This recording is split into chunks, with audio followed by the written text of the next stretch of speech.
When and where were you born? 1954 in a little town called Elmo, Missouri. And what's your astrological sign? Scorpio. Do you feel like a Scorpio? Yeah, I think so. How so? I get a lot done. I get stuff done. And I didn't know that was a Scorpio trait. I think of them as being deep thinkers who sometimes struggle to get feelings up to the surface, bright. No, I think at least the Scorpios I know, at least a kind of a general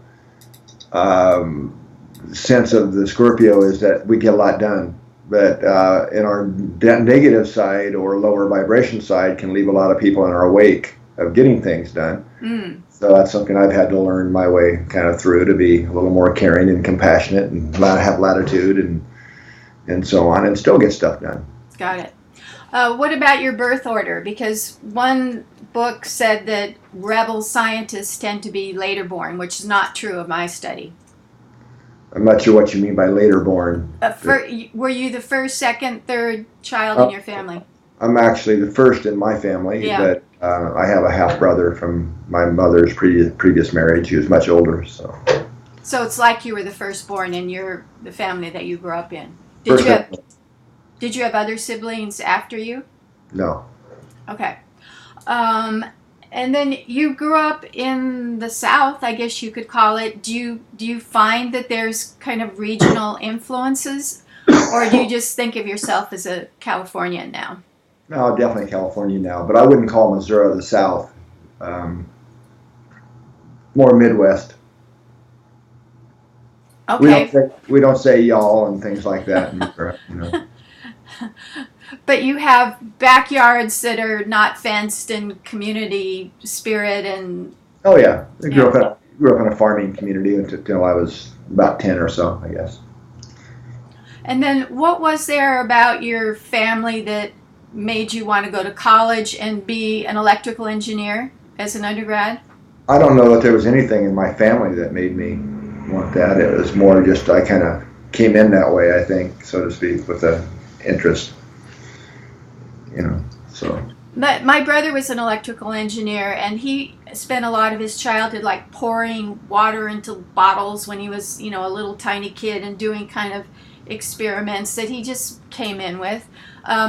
So I think it's probably a safe bet to assume that you did well in science and math in high school. Did all right. Yeah, I mean, I think it's really more we have individual blueprints from my current understanding and perspective that we kind of come in with our own individual things we're kind of meant to do. So that means that it fits in with ideas of karma and reincarnation? Well, reincarnation, sure. We've been here, old souls, many times. Karma is another issue, a little more complicated, that we can leave for another time. But it seems to me that they're hand in hand. They're tied together in without separation. That one of the reasons that you reincarnate is to work through your issues and grow and evolve, which means that you carry over some of your strengths and weaknesses. That's one perspective, and there's truth to that. So how would you define karma? Why are you hesitant? That's why I said it's a topic I'd rather not get into at this point. Okay, how interesting. And what kind of religious background or spiritual background were you raised with? Methodist. Mm-hmm. And were you a believer? Oh, Lord. Okay. So, no. My earliest childhood memory, this is not a story I tell very often and very, very rarely, if ever, publicly. So my earliest childhood memory is actually being, I don't know how old I was, 3 and a half, somewhere in there probably. My little feet hanging over the little wooden pews in the local small town farming community Methodist church. And the minister was doing, I forget, the details, but some vengeful God, hell and brimstone type sermon. And so my larger self did a download at that point into me. It actually had a big impact on me. Basically, the input came in that this is bullshit. There's no way it's that way. And you're big people. What are you doing? Believe in this stuff. And a bunch of other stuff that I won't share right now with that download. popped in a very strong imprinted way that kind of kept me out of, getting settled down and, the white picket fence life and all that. And from that day on, I argued very strongly about this church stuff with my parents. It took me about a couple of years, but I finally won that argument, and they gave up on trying to drag me off to the local church because I just wasn't buying any of it. And then, did you come to some kind of spiritual understanding like that we've had previous lives? How did you come to that understanding? Well, you ask questions that I don't want to talk about publicly. It's just a personal experience and raising my own vibration to be able to connect with my larger self of who I really am and be the true, the honest answer. Yeah. So, and then where did you go to undergraduate university? Well, so my path there was a little different. I joined the Army right out of high school. Actually, before I was graduated high school. That was my escape from small town Nebraska. I had very little interest in going to college at that point, and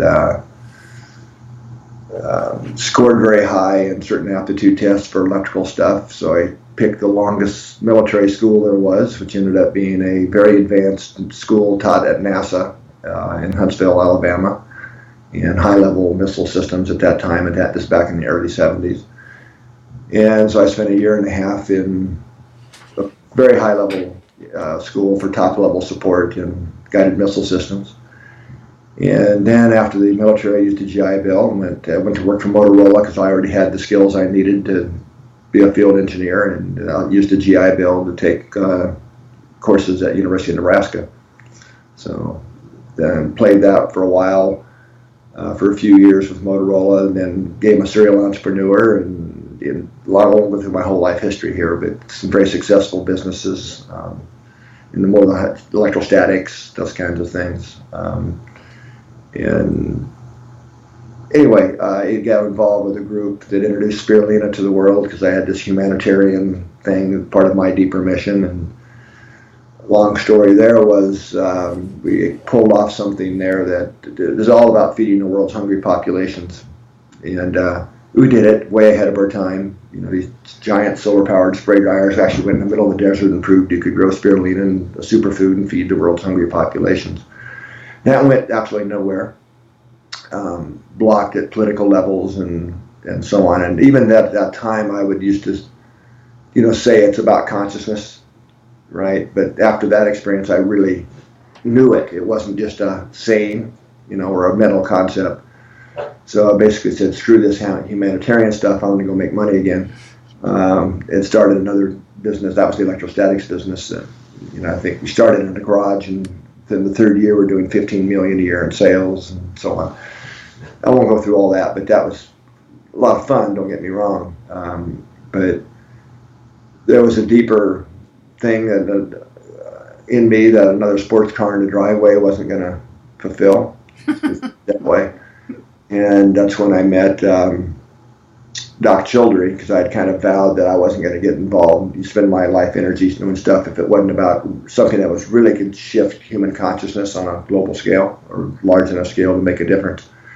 And I realized that what he was talking about and what he'd been doing was exactly that. And it was what actually was tying back to that first childhood memory, the download of the mission I was on. It was the full circle. And then through that, there was a heart awakening through that process that allowed me to connect with who I really am at a very deep level that took up past belief and faith and all that to knowingness. So sold that business and helped him and some others. Doc Childry found HeartMath. So that went a Ph.D. 91.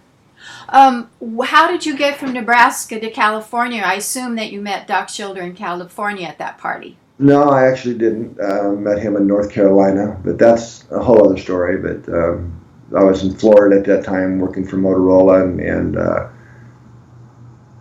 ended up coming to California and attended the first, so let me back up a little bit here to really answer your question. So I was always curious about electromagnetism and, that's why I went into the fields I did. And through all the trainings and stuff, I would ask, well, what is magnetism? What is electricity? And all I would ever really get were, well, here's the formulas for how we describe it, which we can do very well. But, well, no, but what is it? And basically, don't ask that was the response. And, not said that way, but that's what was always said. Don't ask that because we don't really know. Shut up and calculate. Yeah, when it really gets down to it, we don't really know. We still don't really know, although there's some plausible theories and so on. But now with this is anyway. But I won't go into all that. So anyway, I ran across a book that was more in the field of radionics that got me intrigued because it was more talking about the deeper underlying aspects of what electromagnetism and other what we would call subtle energy fields actually are, which got me intrigued, and so I moved to California to go to it's the first degree granting, accredited institution in consciousness studies. So that brought me from, at that time, Florida, where I was working for Motorola, to California. And what institution was that? It's called the University of the Trees. Was it in the Redwoods? Yeah, it is in Boulder Creek. Oh, in Boulder Creek. No longer. Yes, this was back in the 70s, right? So. And then, but you have a Ph.D. somewhere you got along the way. That was after I got involved with heart math and was doing what I was doing, and all my scientific advisory board members fussed at me and said, "You got to get a Ph.D." And I said, "Okay." So I went and got a Ph.D. From where? Actually, what was that? You would ask me that. Clayton College in Birmingham, Alabama. Oh, it's like an online kind of. Yeah, sort of. Yeah. Yeah, you go back and forth. Just to go back to the spirulina idea, do you think that there's more support for it now? Because it seems like there's so much need with almost 8 billion people to have food in the face of climate change. Yeah, probably. That's not something I really follow anymore. That's that was the 80s, a long time ago. The bigger issue is still consciousness. I mean, whatever about spirulina or any other superfood, which are all great, and I support all that, but it's still a problem in consciousness because that was why that was blocked back then, and still the reason right now. I used to say that because I had heard this reference, but I could never find the source until recently, that with 10% of the world's military budget, every man, woman, and person on planet Earth could be fed, have clean water, and actually housed and educated. And then I've come to learn once I found the real source and the real work, the real behind-the-scenes work on all those calculations, it's actually less than 10%. So you think about that, if we just cut our military budgets by 10%, we could solve most of the problems facing everybody. It would be an end to poverty, extreme poverty. It's not a problem with technology, it's a problem with consciousness. That's all the world problems. It's not, we have the know-how, we just don't have the will. So yeah, whatever about, if you get my drift, it's, spirulina, yeah, it's one of the many things, but. So the idea is that people who control the economic system are mostly materialists and don't believe that there's consequences for their actions. So their short-term goal is make money, and so that doesn't allow for producing spirulina to feed the poor. Is that a fair statement? Well, I'm not going to just take this to spirulina to feed the poor. It's much bigger than that. I mean, sure. Spirulina, one tiny little thing, out of that is, so. Well, obviously, those in power politically are choosing, to just not care. But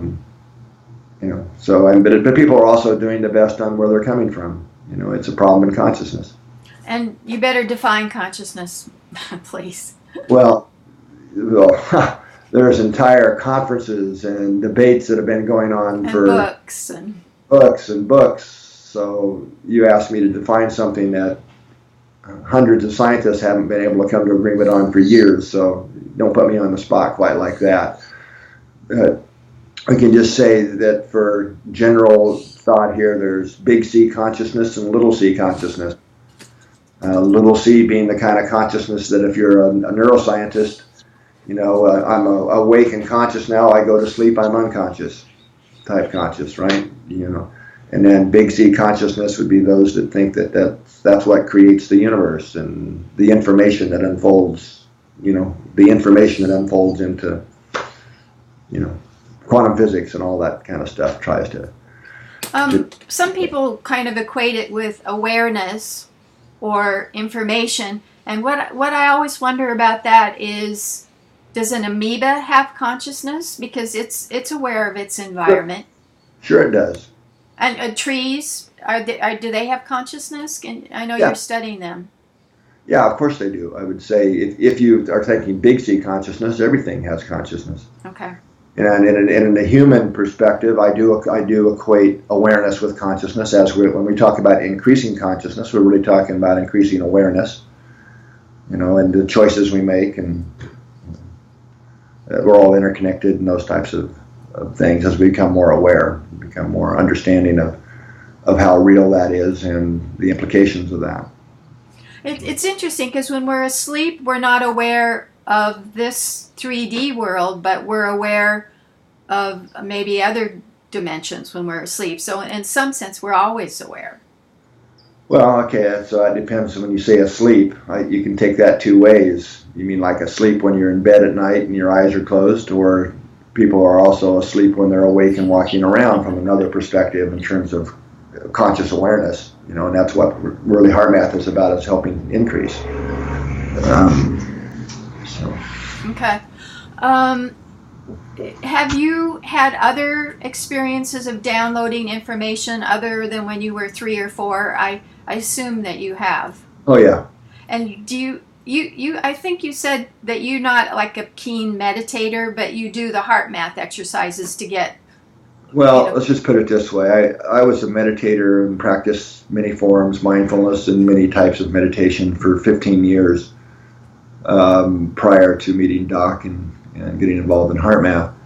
And, I can't say that there wasn't benefit from that. Of course there was. Yeah. At the same time, I could have a wonderful meditation in the morning and just be floating around and whip energy through the chakras and blah, blah, blah, blah, blah, all that stuff quite well, and be pissed off as hell before I got to work in the traffic jams, or I'm just being honest. Or the Scorpio traits of the wake of people, was still there, even though I could have great meditations. And after actually meeting Doc and really understanding what he was talking about the heart and heart intelligence, and not as just a metaphor, and starting to practice some of that, taking stuff kind of seriously in my own life, just as an experiment. I can honestly say the reason that I sold that company and helped found heart math is I made more progress in multiple dimensions of my being in 3 months than I had in 15 years of meditation practices. Mm-hmm. So. I want to get to that in a minute. But I'm asking everyone that I'm interviewing what have been their most difficult times and how they cope, because I think we can learn from that, from how bright people cope. Well, that's kind of a wide question. Difficult times, I don't know. Day-to-day life, I guess. But yeah, can you be a little more specific on what you're asking there? Because there's so many places I could go. Well, for some people, the most difficult times are an illness, a family illness. For some people, it's having little kids and having the parents' relationship twisted around to just focusing on the kid, or it could be some kind of professional challenge. So there's all different kinds. Yeah, no, I probably if I really look across the lifespan so far, biggest, I'd say, challenges have been more relationships than professional and those types of things. So learned a lot through those experiences. So. I know that you have a son and a dog. Do you have more offspring than that? No, I'm just a son, and the dog is no longer with us. Mabel or whatever her name was. That was that was the Josh and Mabel story. It was done when he was 12. He's 33 now, so Mabel's long gone. So yeah. Then synchronicity to me is another phenomena that happens when you're in sync with your inner guidance, and it kind of speeds up. And I know that you talked about meeting Doc as kind of a synchronicitous experience. Have you found that that happens more often as you get more in touch with your inner self? It's a way of life. What's a recent example of something synchronicitous?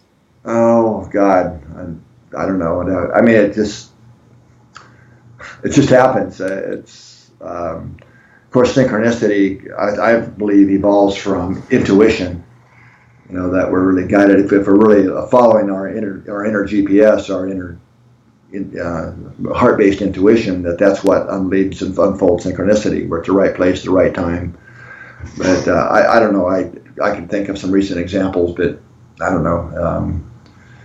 Meeting the right person at the right time, it just goes on and on. Like I said, it really is a way of life for me.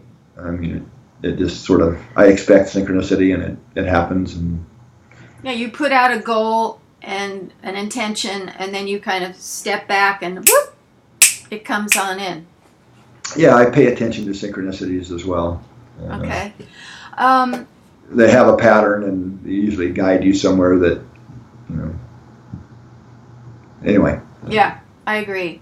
My whole life is like that.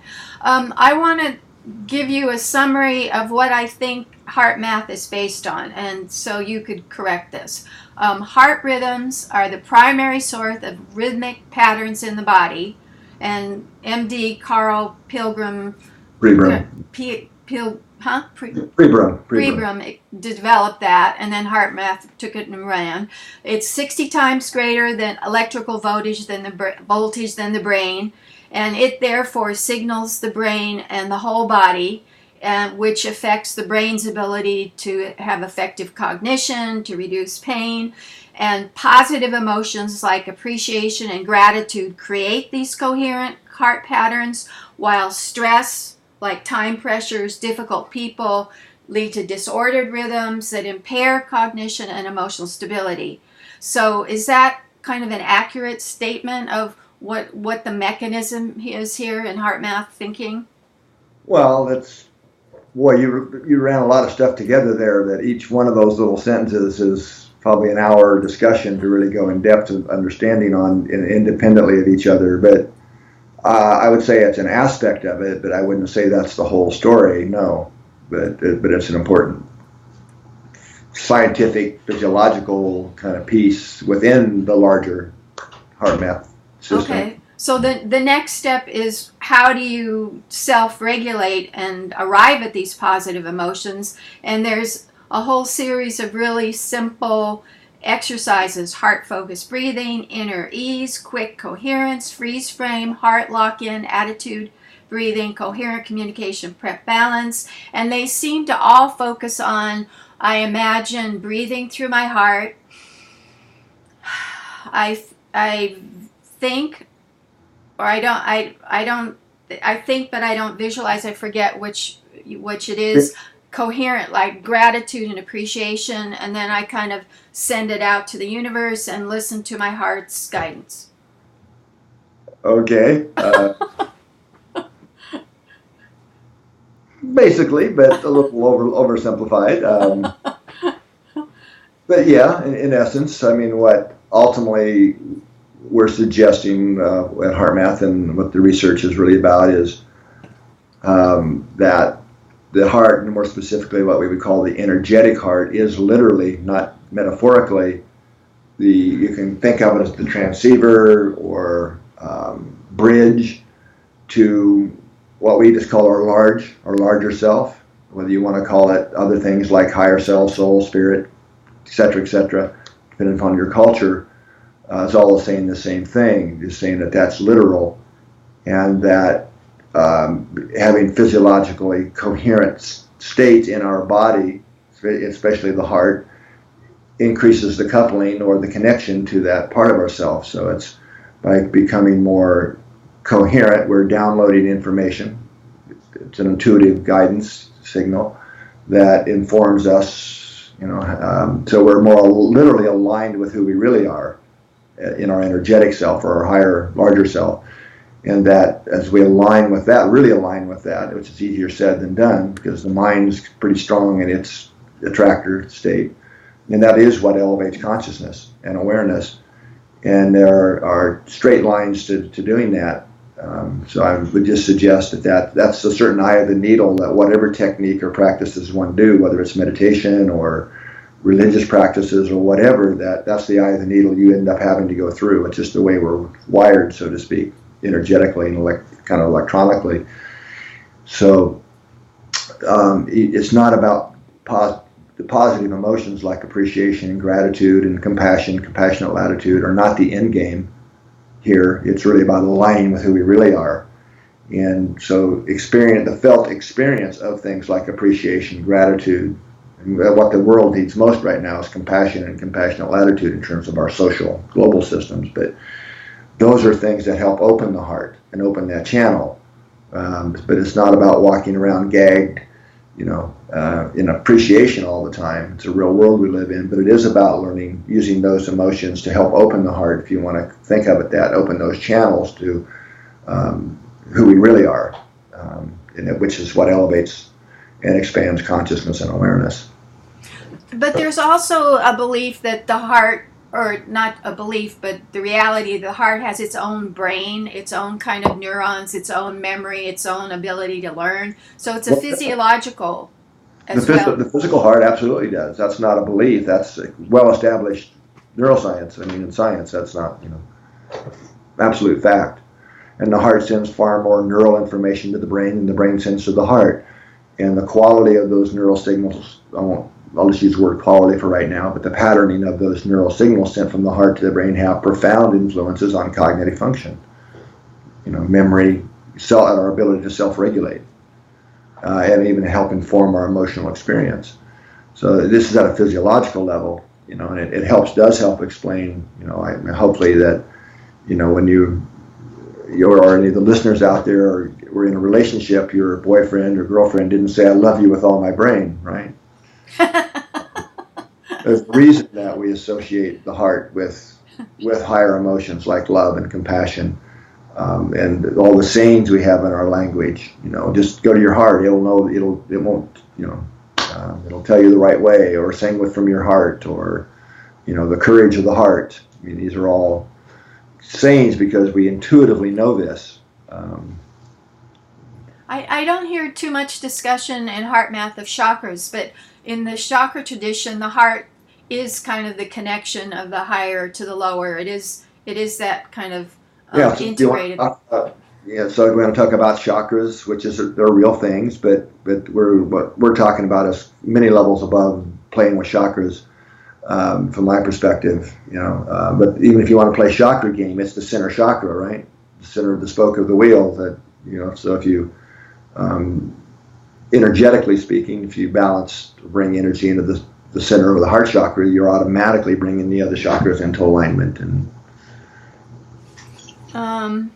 But you're saying that if you're really in tune with your heart consciousness, then you're in a higher state than the chakra. Simply said, as we learn to build the energetic structures, I'll suggest that I'm talking about, are very much like neural structures and what you think of as neuroplasticity, right? And you sometimes have to build new neural circuits. It's the same thing energetically. You have to build new energetic circuits and kind of strengthen them to be able to handle the energetic download capacity, and be aligned, more directly aligned. And that is what lifts literally the vibration of consciousness. So like about higher and lower vibrations, well, that's a real thing. So as we increase the vibration of consciousness, that increases consciousness and awareness and gives us access to, you could think of more rooms or dimensions of consciousness within the heart that allow access to a lot of things that are pretty surprising and pretty cool. And so that makes me think of people like even Alexander, who's in the book, who had that near-death experience where he did experience some of those higher states of consciousness and love and the Godhead or whatever it is. So, so what this suggests is you can achieve that kind of awareness without having to have a near-death experience. Well, absolutely. That would sort of be horrible if that's the only way you could do it. No, and I would really suggest that's what the game here on Earth is really all about, is waking up, because Earth is if we talk about vibrations or levels of density, it would be a way to say it, the way I think of it. Earth is a pretty cool place to be. I love Earth, actually. I do too. And it's kind of a show place in a way, but it's also a higher, deeper level of density. So to come in, and that's what it's really about, waking up in consciousness in this level of density. That's the big game, and that's we would grow here and up there, by doing that. Yeah, what I've always been taught is that because this is denser, you can work through things faster. There's more challenges. You have to go through the muck, but you can work through your lessons quicker. Well, you can now at this time on Earth, but growing in consciousness can be a very slow process. You asked about lifetimes, so it can take many lifetimes to learn one lesson to really grow here. So it's not necessarily rapid, although that's changing. But that gets into the karma thing, and I'm not going to go into. But okay, let's talk about the heart math research that you're involved with. One of the underlying principles is that our hearts can be have signals that connect with other people, and that there's some kind of electronic, maybe it goes through the Earth's, it's facilitated by the Earth's magnetic field. And so you've been measuring how people's heart variability rates sync with each other and with the Earth's magnetic wave. Could you correct me if I didn't say that correctly? Well, yeah, you kind of, again, ran a lot of things together there. To unpack that a little bit, when you just kind of help connect some dots here, if you put electrodes on the body and measure the electrocardiogram, or put electrodes on the brain or the skull and measure your brain waves, basically you're measuring current flow. That's what you're literally measuring. And we would measure like the electrocardiogram in millivolts, and EEGs or brain waves in microvolts. So there are orders of magnitude difference. I mean, the heart's huge compared to brain waves. But whenever we have a flow of current, this is just basic, the most basic physics there are, is you create a magnetic field. Flow of current creates a magnetic field. And magnetic and electric fields are very different things, even though we call electromagnetism, most people don't understand they are not. Electric and magnetic fields are radically different types of fields. But anyway, when you have current flow, you generate a magnetic field, and one of the qualities of magnetic fields is they penetrate. They go right through things. It's why cell phones work indoors. It's the magnetic component. This is back to my Motorola days, right? So the heart's magnetic field extends outside the body, and with today's magnetometers, so you can't measure magnetic fields with electrodes. You have to have a different device called a magnetometer. And I know the heart's field exists because we measure it, right, with traditional magnetometers. And with the sensitivity of today's equipment, you can measure the cardiac field about 3 feet away from the body, right? It goes farther than that, and we know that because we've done experiments that show that's just the sensitivity of today's equipment. And with the same instrument, you can measure a brainwave about an inch outside the skull. So 3 feet, inch. So energetically speaking, obviously the heart's field is the big player here.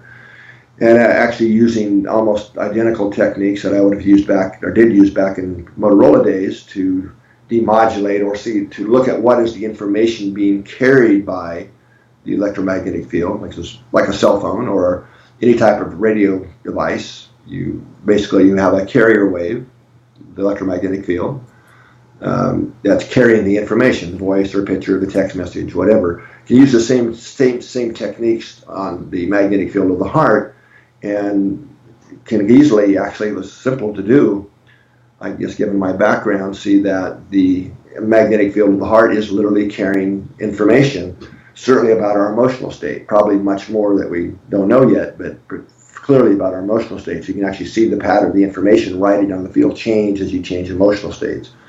And that does correlate mathematically and back to the heart's rhythm. Like when we're emotionally upset, you have a very incoherent looking rhythmic pattern of the heart. It's erratic. Right. So they correlate. It makes common sense that they would, and they do. So then the next step was, okay, we know that the heart's radiating this field and we can measure it and it's carrying information, does other biological systems, other people, nervous systems able to receive or detect and respond to that information? Absolutely. This is all published information, by the way, in studies and chapters and things. So there is this energetic communication that goes on between people. I mean, of course, there's body language and tone of voice and facial expressions, of course, all that. But also there's this energetic communication that's always occurring, usually at an unconscious level. For some people, it becomes more conscious, but that also is an input into our perceptions of others and whether we believe them or not. And that's again we all know this. We're sayings in our language. The tension was so thick in the room you could cut it with a knife. Right? Or you could feel someone staring at you from behind. Yeah. And there's been several studies that's a different type of intuition. I call that energetic sensitivity. But anyway, so then the next step of what you strung together there is we're also doing a work. It's called the Global Consciousness, our Global Coherence Initiative, where we're looking at the hypothesis there is that our magnetic fields couple to the magnetic fields of the Earth. And so we've created what's called the Global Coherence Monitoring System. These are super sensitive magnetometers that we placed around the Earth. This is not trivial to do, all time synchronized. It's the only system like this in the world that we're measuring what you could think of as literally the resonant frequencies, the moving fields, the oscillatory fields in the Earth's fields. And that's a whole other story and simple but complex. But basically, the rhythms in the Earth exactly overlap with our heart rhythm, especially when we're in a coherent heart state, and our brain waves. And it's really interesting whether this means anything or not. It's really fascinating. As I've said, the heart's field is huge compared to the brain's field, right?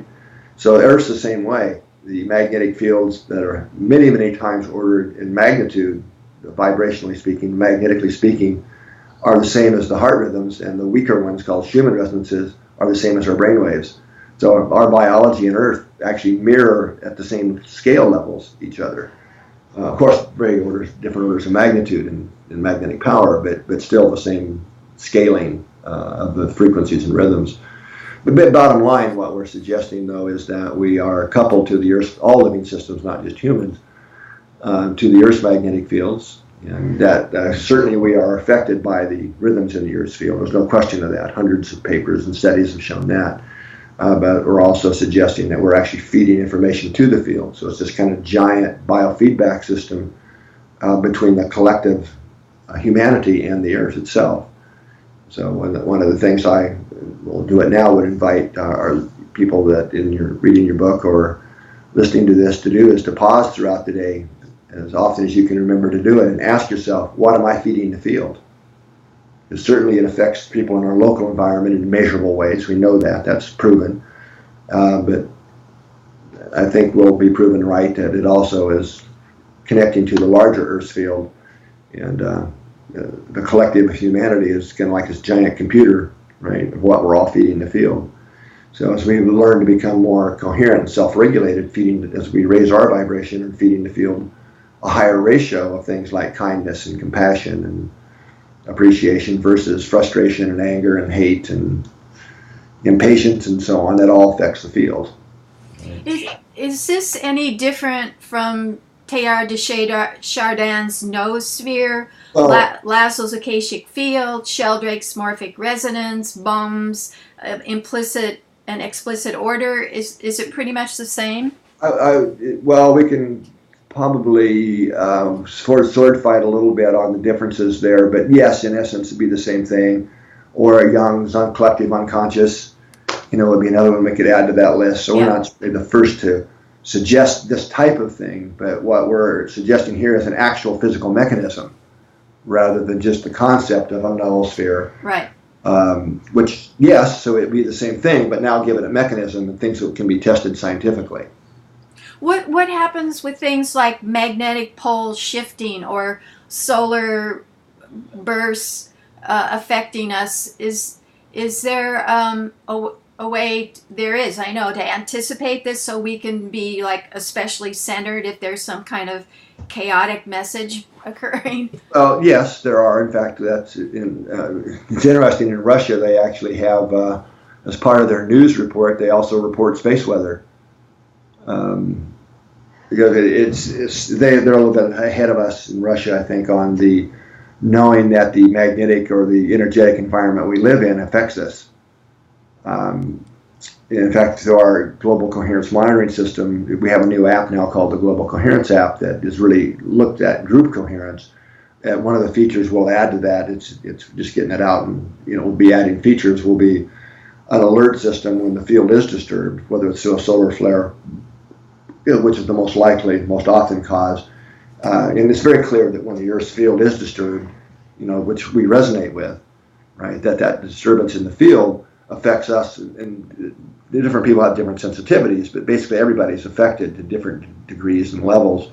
But those would be great days to practice, like a heart math technique, being more coherent, being more aware of that the field's disturbed. So we're not as likely to get upset as quickly, and, these types of things. It mostly affects the majority of people. It affects emotionally.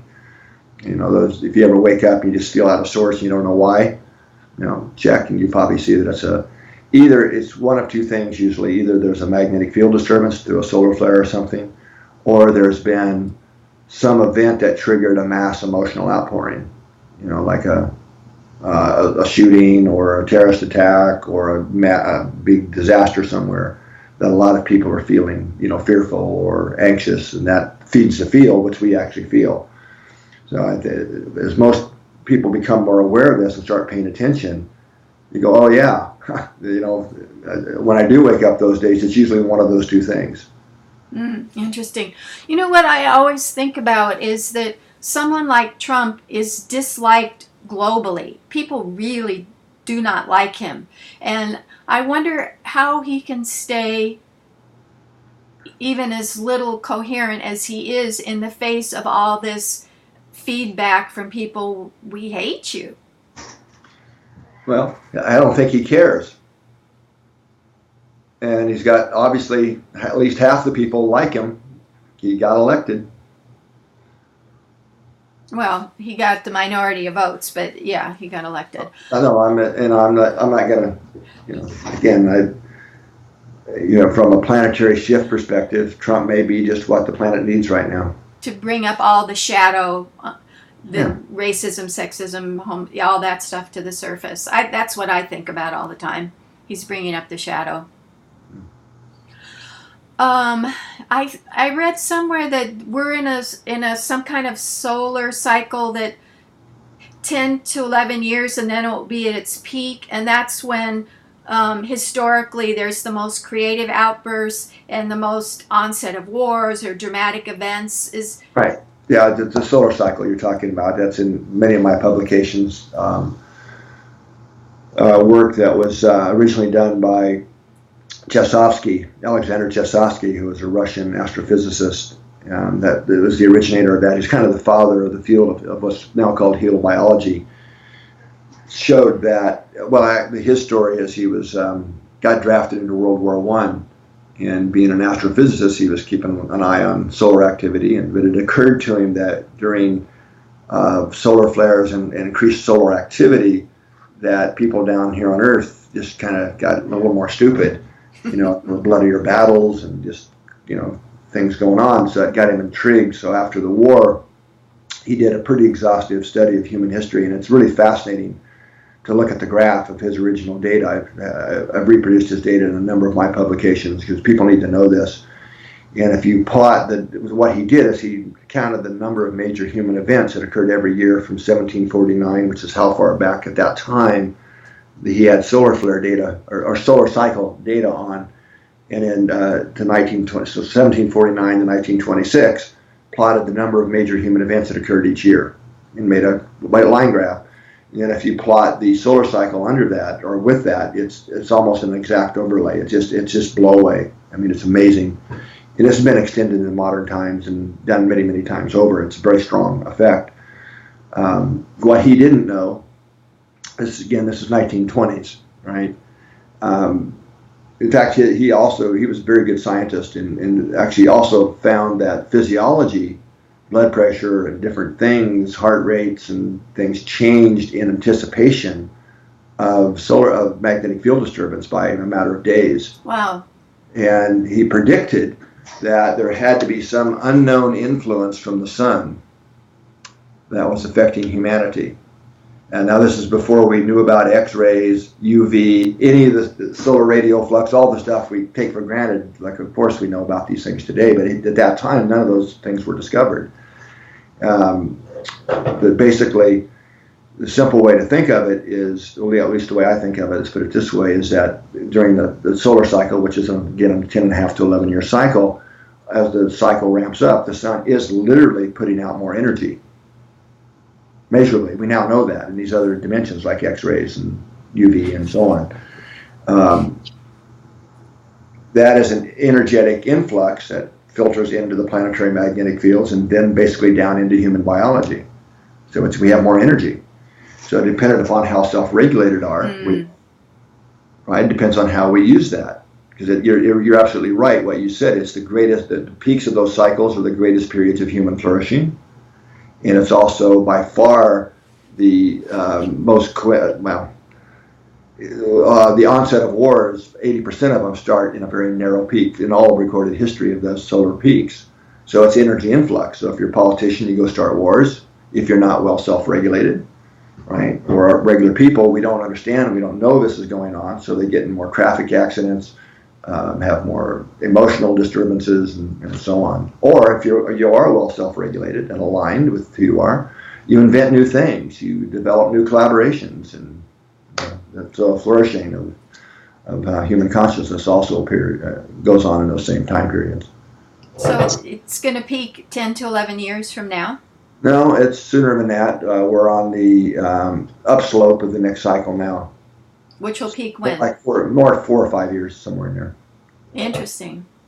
I was very interested at the IONS conference when you said that all but one of the 5 countries groups that you measured in terms of heart rate synchronizing with the Earth's field, all but one were really coherently matched. And I'm really curious about the one group that didn't have those kind of findings. That's not exactly what I said. Okay, good. So that was a replication and extension study of work showing that people's heart rhythms literally synchronized to the Earth's rhythms in a much greater level than we would ever have expected or even thought possible. So it was a replication study to see if that was also occurring globally. So there were groups in 5 countries that participated. There was well over 100 people involved in this, wearing recorders for weeks at a time, HRV recorders. And so when you look at that global population, they factored into several subgroups, but from members of the groups all around the Earth. So certainly we know it's happening globally, that we synchronize with each other and with the Earth. That some groups, one subgroup, again, the subgroup is made from members of all these groups around the world, right? So it's not one group did and one group didn't. It's members of the groups. Okay, so you have a group that's just tightly synchronized with the Earth's data. And that's a little more complex because some are synchronized with the heart rhythm, the low frequency data that overlap our heart rhythm, some of the EEG rhythms. And then you have another group that was synchronized, but inversely synchronized, having the opposite reaction to the same change in the environmental variable, the magnetic field in this case. And then you had a group that wasn't synchronized with anybody or with the Earth, which is the one I think you're talking about. Probably not the group you want to be in.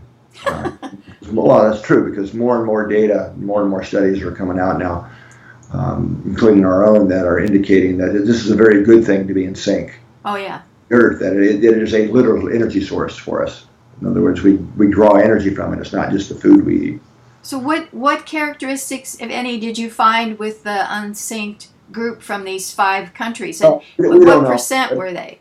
I don't remember. It was a small percentage that were out of sync with any of these things, the smallest percentage.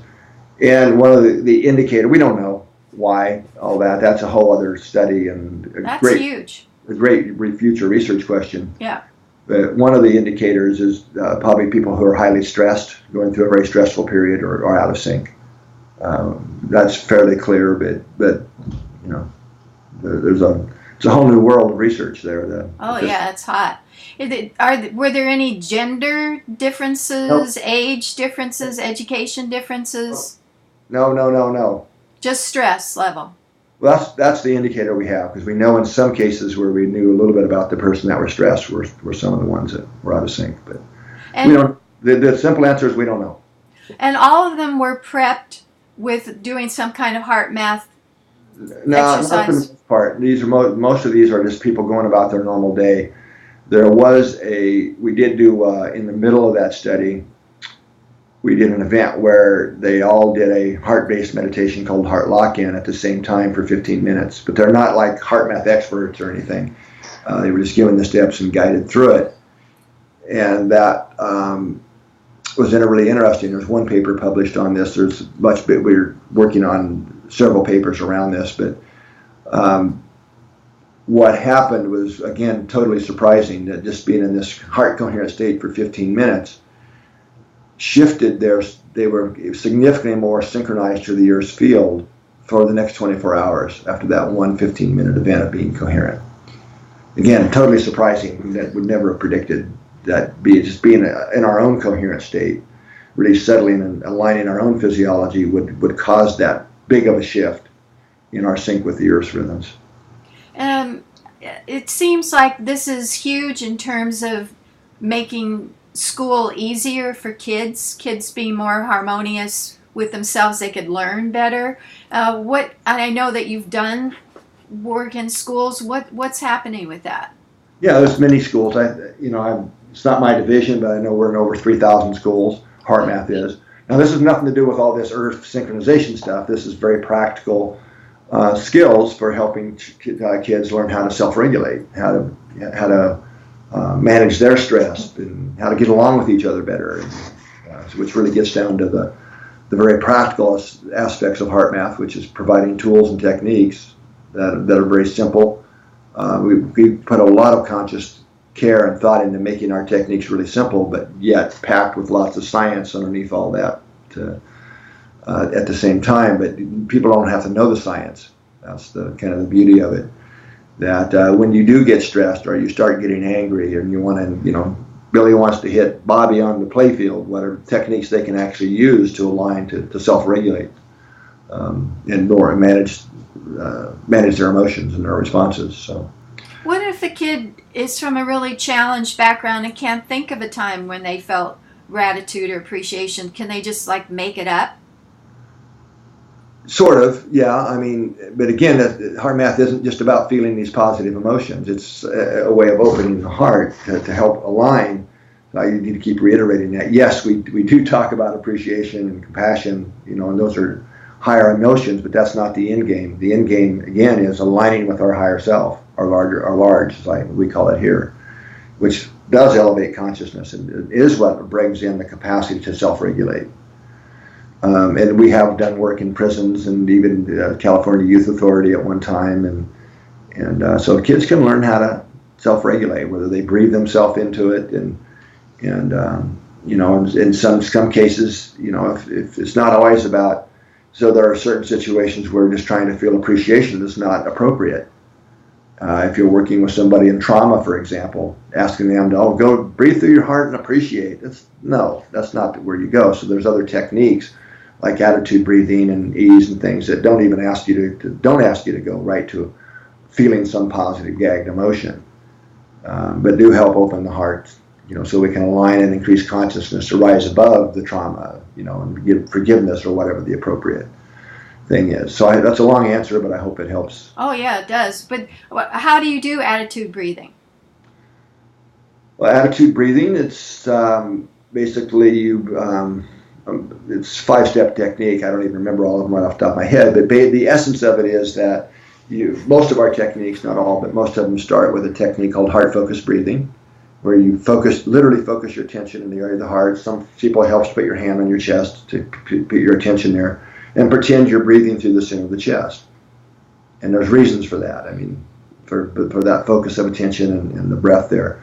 And breathe a little slower and deeper than you normally would. Usually a 5-second in, 5-second out rhythm, because that's the resonant frequency of the cardiovascular system that helps start the process of shifting into coherence. So you can breathe yourself into to the first basic level of coherence. So that would be one way that you would start. Then with attitude breathing, you basically choose a replacement attitude and breathe the feeling of that replacement. So say you're feeling impatient. So an obvious replacement attitude is breathe the feeling of patience. Right? It works with some practice. So it's starting to take self-responsibility for our emotional diet. Right? So that would be an approach that you could use even with somebody with trauma, because you're not asking them to go to some, it might even be just breathing a feeling of calm, right, or ease to begin with. I know that you're also working in hospital situations, health centers, with police, any other kind of institutions that you are seeing HeartMath work. Yeah, well, you could about name any kind. Police, obviously, we do a lot in police, military. We had the honor, I would say, of developing the pre-deployment resilience training program for the U.S. Navy, and worked in all branches of the military at various times. Certainly nurses, hospital staff, doctors, schools, education. We have programs on the nonprofit side, the HeartMath Institute, everything from preschool through college. Worked with a lot of colleges, and HeartMath has been embedded in many college courses if you're becoming a nurse or an educator, for example, those two primarily. Clinical research studies now. In fact, there are now over 400 independent studies that have taken our techniques and used them in a wide variety of applications and populations. Everything from increasing test scores to better health outcomes to just reducing stress and anxiety in the workplace. So, I've worked with some of the HeartMath visualizations on a computer or an app, and it's really nice to see immediate feedback. It's like biofeedback. Oh, if I'm coherent, then the little scene fills in and it's beautiful colors and whatever. So what kind of devices do you have available for people who want that kind of feedback? Yeah, so those are HRV, heart rate variability coherence feedback devices. And those, to say up front, those are really designed and were invented to help facilitate people learning the skills to shift into coherence and self-regulate. So it's not about walking around with the device all the time, am I coherent, am I coherent? But by practicing with the devices, you are training your nervous system so that the heart coherent state is familiar. That then enables us to do it in real life. I'll call it the traffic jams of life, sometimes it can be a little traffic jam, but it can be the difficult people we have to interact with in meetings or customers and clients and so on, or in police, to be able to maintain your composure when you're in a truly stressful situation and you don't know what's going on. So being able to shift into coherence during those highly stressful things, that the brain's the big winner, right? So it stabilizes emotionally and enhances cognitive function all at the same time. So that's why it's so popular in law enforcement and schools and stuff. This is a long-winded answer to your question, but what do you call those devices if people want to buy them? I'm sorry. So the devices help you with skill acquisition. So the one that's used more professionally by, in fact, a lot of schools, but multi-user databases and all the games you're talking about, is called mWave Pro.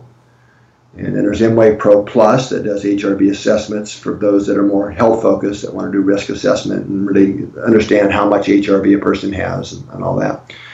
And then there's InnerBalance, which is a personal kind of mobile device that works with your smartphone. There's a little ear sensor, and there's a couple different sensors. And then the latest app is called Global Coherence, the Global Coherence app, which also is a mobile device that allows us to look at group coherence. I've had groups of anywhere in the world. You can create your own group, like my family, my work team, my sports team, or just join the big global group.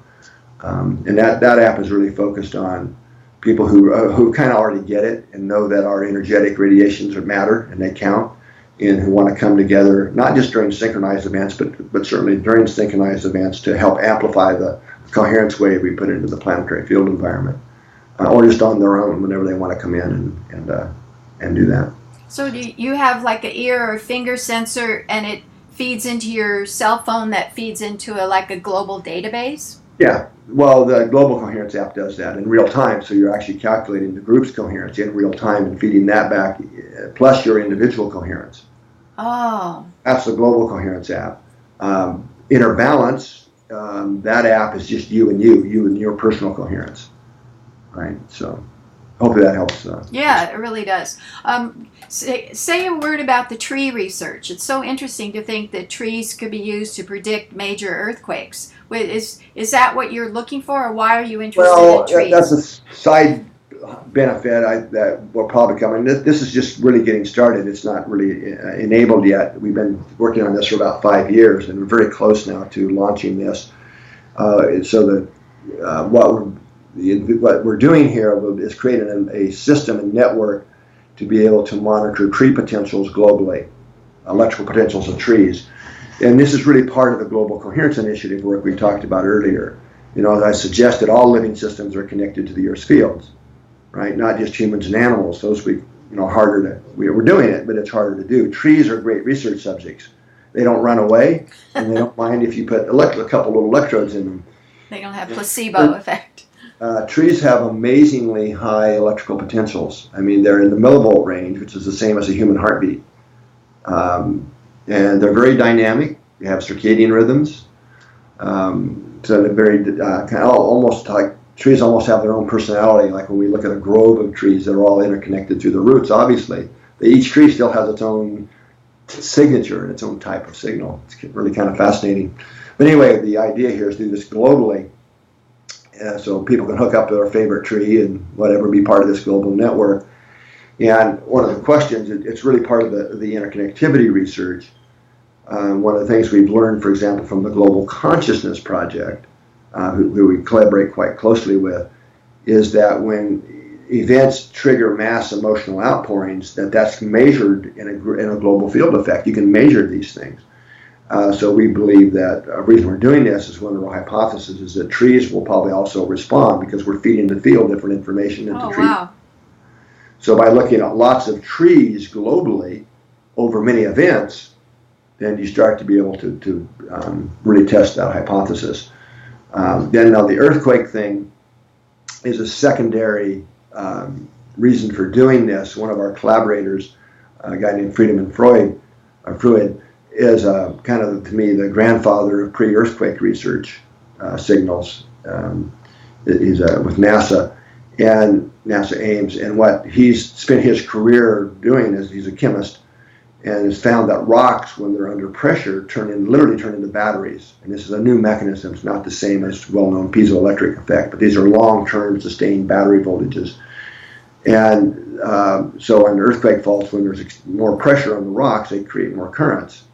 And trees are a great system because they've got their root system already plugged into Earth. So in our tree monitoring system, we're doing what we call two channels, one that measures the tree potential and one the Earth potential.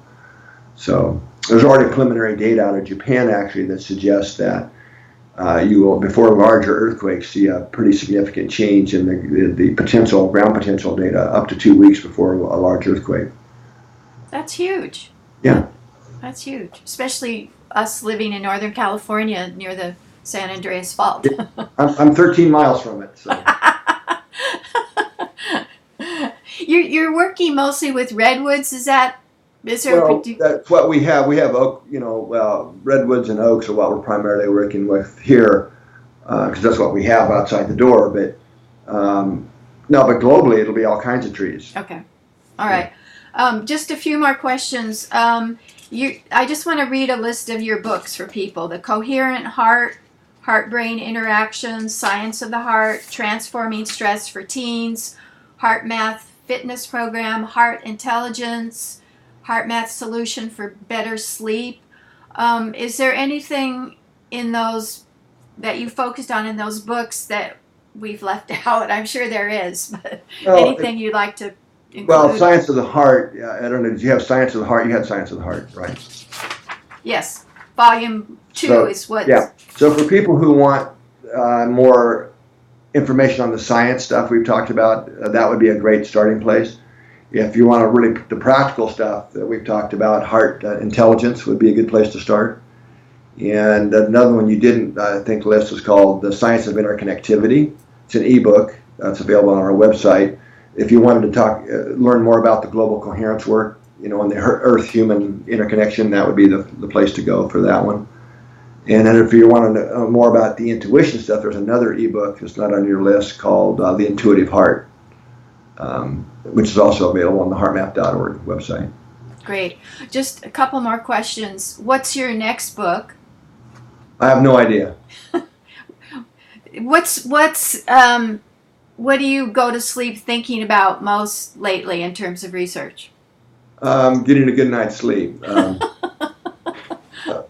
Now, where our current focus is, though, to answer your question, is we've developed new programs that we're testing now, and actually do have a certification coming up, our second certification, and that's for teams, for groups. So it's really now focusing. Our previous work has really worked mostly on the physiology of personal coherence and self-regulation. So now we're developing new programs, and a lot of our work now is on the social and global coherence side of things. That's so great, because teens are increasingly depressed and anxious, so they need it. Yeah, and if we're not going to get to a globally coherent world until we get more socially coherent. We have to learn how to get along with each other and get past our own biases and familiarities, and kind of expand our own awareness. Okay, 2 more questions. What do you do for fun in the face of all this intense research? Well, a couple things. I live in the Santa Cruz Mountains, so in the Redwoods, so we have lots of hiking trails, so do a lot of hiking. I like being outdoors as much as I can. And I actually have a bulldozer, so I build trails and hiking trails and things on weekends, and get out and get down into the earth and do stuff like that. So funny. No one said that they bulldozed before. That's great. The last question is, in the face of all the autocrats, the global climate change, talk of ongoing war, are you optimistic or pessimistic? Oh, I'm very optimistic. There's a planetary shift going on, and a lot of these things that we're seeing are signs of the shift. So from my perspective, things have to get more stressful. And if things just stayed the way they were, nothing would change. So things have got to kind of get to their stress points, or to wake up enough to say there's got to be a different way. And that's part of the shift that's going on. So I'm very optimistic. And in fact, what I would invite listeners to think about, in fact, I'd even love to hear perspectives, different people's perspectives on it, is what would a globally coherent world look and feel like to you? Some of that I don't think we can answer yet. I don't think we really know when that next level of consciousness is instated. But there are some things that I think are pretty obvious. And like one of my thoughts on that is the politicians call for a war and nobody shows up. Yeah. What if they gave a war and nobody came? Yeah, that's a 60s bumper sticker. But I really think that's happening. I think we are moving towards that. It's more and more people are waking up and realizing that it's crazy that we have extreme poverty when there's just no reason. When 10% of the military budget would take care of that, for example. It's crazy what we're doing to the planet, right, for short-term profit and gain. And more people are waking up, especially the millennial generation. They're coming in smarter, and so I have lots of hope. And there really is a shift going on from my perspective. But do we have time? Because they say we maybe have a decade before the climate is irreducibly screwed. Well, yeah, I think climate change is real. It's happening, and we'll just have to deal with it. Okay. Anything that we've left out that you would like to add? No, I could talk for a week here, so good stuff. So let's, I think, call it good. Okay.